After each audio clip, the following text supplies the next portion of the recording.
자, 아주 긴 휴일이 끝이 났죠. 그래서 여러분의 본업인 학업을 진행해야 될 텐데, 자, 이번 시간에는 서비스업에 대한 전반적인 의미를 배워보게 될 텐데, 자, 이번 서비스업과 서비스 생산 단원에서는 자, 여러분이 알고 있는 서비스업에 대한 의미와 또 책에 나온 의미는 또 어떻게 다른지, 그 다음에 생산 방식과 생산 체계는 또 어떤 것들이 있는지 알아보도록 할 겁니다. 그래서 어, 서비스업에 대해서는 여러분이 굉장히 잘 주위에서 겪고 있기 때문에 큰 어려움이 없을 거라 생각되지만 그래도 좀 세세한 내용을 알아보는 시간을 갖도록 하겠습니다.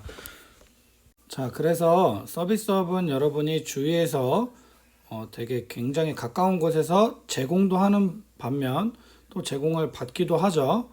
그래서 무언가 대가를 지불하고 구입을 할 수 있는 형태가 있는 제품들을 제외하고, 자, 여기 보면 미용에 관련된 얘기가 나오는데, 자, 미용 서비스를 받는다라고 나와 있는데, 자, 커트를 하면 여러분이 그 커트에 대한 대가를 지불을 하죠. 비용을 지불하면 뭐 머리를 감겨준다든지 이런 부분은 좀 서비스에 될 수 있겠죠. 그래서 손으로 만질 수 없는 그런 무형의 제공되는 서비스에 대해서 배워보도록 하겠습니다. 그래서 여기 책에 보시면 자, 대가를 지불하고 구입할 수 있는 것. 자, 이거는 서비스가 아니죠. 그래서 이거는 서비스가 아니게 되고요. 자, 여기 보시면 시장에서 판매되는 무형의 상품을 자, 우리는 서비스라고 하고 있죠. 그래서 형태가 있는 것과 형태가 없는 것에 대해 잘 보시면 될 것 같습니다. 그래서 자, 차이점이 뭐냐? 자, 제품은 먼저 생산되고 난 후에 소비가 되는 반면 자, 서비스는 판매되고 그 다음에 생산과 동시에 소비가 된다는 차이가 있죠. 그래서 이 차이 여러분이 잘 알아두시면 될 것 같습니다. 자, 그래서 서비스는 형체가 없죠. 그 다음에 사람마다 다르게 되고, 그 다음에 시간이 흐른 뒤에는 자, 잘 기억이 나지 않죠. 그래서 이를 서비스의 동시성, 그 다음 무형성, 이질성, 소멸성이라고 합니다. 그래서 이 네 가지 한번 읽고 넘어가도록 합시다. 자, 그래서 동시성은 자, 서비스는 생산과 동시에 소비가 이루어진다는 의미가 있고요. 그 다음에 무형성으로 아까 설명했다시피 자, 형태가 없기 때문에 자, 뭐 시각이나 미각, 청각, 촉각, 자, 오감을 통해서 정보를 얻거나 실체를 파악하기가 굉장히 어렵죠. 자, 그 다음에 이질성입니다. 그래서 전달하는, 그러니까 서비스를 제공하는 사람에 따라서 그 사람의 숙련도와 전문성, 그리고 그 사람이 교육받았던 환경, 그 다음에 절차에 따라서 질이 달라지게 되죠. 그 다음에 소멸성이 있습니다. 그래서 서비스는 물품과 같이 재고로 보관을 할 수 없죠. 그래서 즉시 사용하지 않으면 소멸된다는 특징이 있습니다. 그래서 이 소멸성과 관련돼서 뭐 예를 들면 한 사람이 그 고객이 올 때마다 뭐 좀 어깨를 주물러 준다든지 그 다음에 뭐 아니면 뭐 좀 안대를 좀 상냥하게 해준다든지 이런 경우에 그 사람이 준비를 했음에도 불구하고 자, 그날 손님이 없게 되면 그 날의 서비스는 전부 없어지는 게 되는 거겠죠. 그래서 이 소멸성에 대해서도 좀 알아두시면 될 것 같습니다. 그래서 이러한 서비스는 제품과 다르게 자, 행위라는 단어를 씁니다. 그래서 제품에 대입을 하면 이 행위는 생산에 관련된 절차라고 보시면 될 것 같아요. 그래서 서비스는 행위, 과정, 그리고 자, 결과로 이루어져 있습니다. 그래서 자, 서비스는 자, 행위와 과정, 그리고 자, 결과의 순으로 이루어진다고 좀 알아두시면 될 것 같습니다. 그래서 이 행위부터 결과로 이루어지는 이 과정 안에서 자, 그 제공하는 사람과 제공받는 사람의 상호작용이 일어난다는 특징이 있죠. 그래서 이 서비스업은 자, 재화 생산 이외에 자, 광범위한 생산 활동을 포함하는 개념이라고 알아두시면 될 것 같습니다. 자, 그래서 이 서비스업을 자, 분류를 할 때 기본적으로 유형과 그 다음에 무형으로 분류를 하게 되는데, 자, 그 이유는 자, 세부적으로 따져보면 이제 무형의 것들 중에서도 서비스업에 포함되지 않는 것들이 있으나, 자, 그래도 이 서비스의 영역이 점점 넓어지고 있죠, 현대사회에는. 그래서 제품보다는 서비스의 질이 우선순위로 되고 있는 현대사회에서 자, 서비스의 영역이 넓어짐에 따라서 자, 그냥 단순하게 자, 유형의 상품을 제공하는 제조업과 자, 그 반대로 자, 무형의 상품을 제공하는 것을 자, 서비스업으로 구분을 하고 있습니다. 자, 그래서 여기까지 여러분이 서비스업에 대한 간단한 의미를 알아봤는데, 자, 여러분이 알고 있는 것과 어떻게 다른지 한번 생각해 보는 시간을 가져보셨으면 좋겠습니다. 자, 그래서 79페이지 보도록 하겠습니다. 자, 그래서 우리나라인 한국에서는 자, 한국 표준 산업 분류라고 해서 자, 산업을 분류하게 되는데, 자, 여기서 산업이라는 분야에 대해서 자, 크게 재화의 생산 그리고 서비스의 제공, 자, 이 두 가지의 측면으로 나뉘고 있습니다, 현재. 자, 그래서 여기서 말하는 자, 우리가 배울 자, 서비스업은 자, 제공과 관련된 분류를 자, 모두 포함하게 됩니다.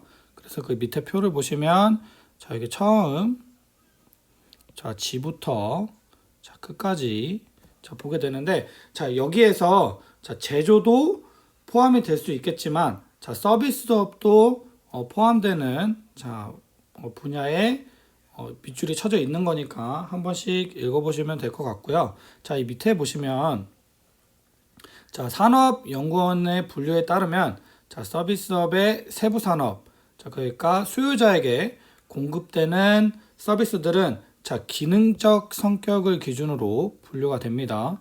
그래서 이 기능적 성격을 기준으로 자, 유통 서비스부터 개인 서비스까지 자, 이렇게 분류가 된다고 하는데, 자, 여기까지 그냥 제가 별표로 좀 많이 쳤는데 그냥 한 번씩 읽어보시면 될 것 같습니다. 자, 그 다음 80페이지 서비스업의 특징에 대해서 알아보고 이번 시간 마쳐보도록 하겠습니다. 자, 그래서 서비스업의 특징에 대해서 알아볼 텐데, 자, 되게 이 책에는 굉장히 어려운 단어로 포장이 되어 있지만, 자, 여러분들이 한 번쯤은 겪어봤을 실생활에서 한번 서비스업의 특징을 좀 대입을 해보도록 하겠습니다. 그래서 일단 의미적으로는 자, 서비스업의 일반적인 특징은 자, 성격, 그리고 생산 과정, 그 다음에 고객과의 접촉, 자, 이 측면에서 살펴볼 수가 있다고 하네요. 그래서 먼저 첫 번째는 자, 서비스업에서 제공하는 서비스는 자, 형태가 없다. 자, 이거는 저 앞에서 배웠었죠. 무형의 형태가 되므로 자, 생산활동의 결과가 눈에 보이지 않는다라고 하네요. 그래서 뭐 종업원이 손님들한테 대하는 태도라던가 자, 그런 거에 대한 결과가 눈에 보이지 않는다고 하죠. 그래서 유일하게 볼 수 있는 결과는 자, 제공을 받는 손님의 표정이 되겠죠. 자, 그 다음에 두 번째는 자, 생산 과정상 서비스의 품질은 자, 제공자가 결정하기 때문에 품질을 표준화하기 어렵고 자, 서비스의 제공 기계화가 어려워 인건비의 비중이 높다라고 나와 있는데, 자, 이 서비스의 품질은 자, 제공자가 결정한다고 하는 게 당연한 거죠. 그래서 종업원이 고객한테 제공을 하기 때문에 자, 이 종업원의 능력에 따라서 서비스의 질이 달라지게 되겠죠. 자, 그 다음 자, 이 서비스에 대해서 좀 사전적으로 좀 절차가 어떻게 해야 될지 자, 그런 거에 대한 교육을 받지만 이 교육조차도 자, 표준화된 그리고 정형화된 그리고 정답이 없죠. 왜냐하면 자, 우리가 일을 하거나 또 서비스를 제공받게 될 가게가 자, 전부 다 종류가 다르기 때문에 자, 좀 어렵고, 그 다음에 서비스 제공의 기계화가 어렵다라고 나와 있는데, 자, 아무래도 서비스는 자, 기계보다는 사람이 제공을 하는 게 아무래도 조금 더 고객을 유치하는데 장점이 있겠죠. 그래서 이런 특징이 있다. 이거에 대해서는 여러분도 좀 쉽게 이해할 수 있을 것 같다고 생각이 듭니다. 자, 그다음에 세 번째로는 자, 고객과의 접촉 측면에서 서비스업은 시간적으로나 공간적으로나 자, 생산과 소비가 동시에 이루어진다라고 나와 있는데 자, 이것도 앞에서 배웠던 거죠. 그래서 한 공간 안에서 자, 그다음에 생산 그리고 소비가 자, 서비스에 대한 생산과 소비가 동시에 이루어진다고 우리는 학습을 했었죠. 자, 그다음에 고객과의 접촉이 많다라고 하는데 자, 당연히 서비스는 고객에게 제공이 돼야 되는 거기 때문에 고객과의 접촉이 많은 특징이 있게 되겠죠. 자, 그래서 이 서비스업의 특징은 자, 사실상 뭐 아르바이트를 하는 이제 친구들이 굉장히 많은데 자, 그런 친구들이 서비스업에 대해 좀 직접적으로 경험을 하고 있기 때문에 이해가 굉장히 빠르게 되겠죠. 자, 그래서 여기까지 자, 서비스업의 전반적인 의미와 특징에 대해서 알아보는 시간을 가졌는데 자, 마지막으로 80페이지 밑에 보시면 자, 길잡이 점검이 있죠. 자, 이거 하나만 하고 이번 시간 마쳐보도록 하겠습니다. 자, 주변의 서비스 업체 중 하나를 정해서 자, 다음 사항을 정리해보자 라고 나와 있네요. 그래서 자, 먼저 기업을 정해야겠죠. 자, 저는 대표적인 서비스 업체가 뭐가 있을까 생각을 해보니까 저는 지금 배고프기도 해서 햄버거 집을 좀 예로 들겠습니다. 자, 대표적인 햄버거 프랜차이즈 회사는 자, 맥도날드가 있겠죠. 지금 그냥 가장 먼저 생각나는 자, 브랜드를 적도록 하겠습니다. 자, 그래서 이 맥도날드에 대한 서비스의 특징 한번 적어보도록 하겠습니다. 자, 어떤 서비스를 제공하는 기업인가? 자, 라고 나와 있는데, 자, 그냥 서비스업에 대해서만 쓰지 않고, 자, 전부 다 한번 적어보도록 하겠습니다. 자, 맥도날드는 먼저, 자, 햄버거라는 제품을 생산을 하죠.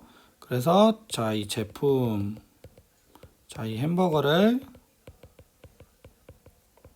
자, 생산하고, 그 다음에 고객에게 그에 대한 대가를 받고, 자, 고객에게 자, 제공을 하는 회사죠. 자, 그럼 여기서 자, 서비스를 찾으라고 했으니까 여기서 말하는 이 서비스는 자, 고객에게 제공되는 자, 이 과정이 되겠죠.